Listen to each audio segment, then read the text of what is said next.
कटक जिला आठगड़ तिगिरिया थाना अंचल बेआईन देशी मद एवं कुटीर शिल्प पलटि अबकारी विभाग बारंबार चढ़ाऊ सते खसी जाउछन्ति मद माफिया बारंबार चढ़ाऊ कले फलशून हजार हजार लिटर देशी मद गुड़ पोच जहाँकि मद प्रस्तुति लगी थाए जबत कर नष्ट करुछन्ति अबकारी कर्मचारी। आश्चर्यर विषय कौन चढ़ाऊ अभियुक्त मानक गिरफ करना विभाग अजणा नारे मोकदमा कर बसी जाउछि विभाग। आज सकाळ अबकारी आयुक्त नरसिंह भोलक निर्देश आठगड़ कटक जिला भ्राम्यमाण अबकारी दल मिलित भाव आठगड़ थाना अंतर्गत करंगा ग्राम में चढ़ाऊ कर 7350 लिटर गुड़ पोच और 840 लिटर बेआईन देशी मद जबत कर नष्ट करते।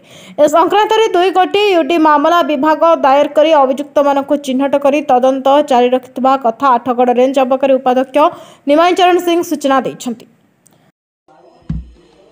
मोना निमाई चरण Singh deputy superintendent excise Athgarh.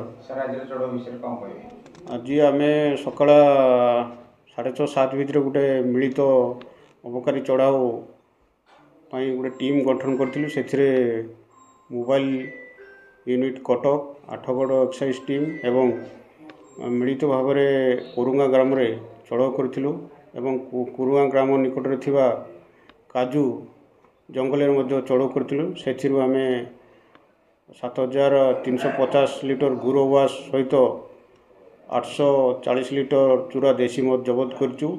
ए संबंध में 2टी अनक्लेम केस रुजु होती एवं इन्वेस्टिगेशन जारी रही।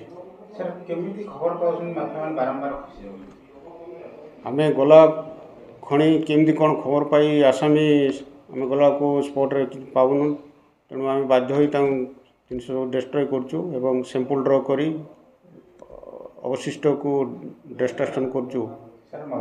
आमर special drive commission sir Narasingh Bhol sir को निर्देश क्रमे आम स्पेशल ड्राइव रे दिन राति चढ़ाऊ जारी रखीचु।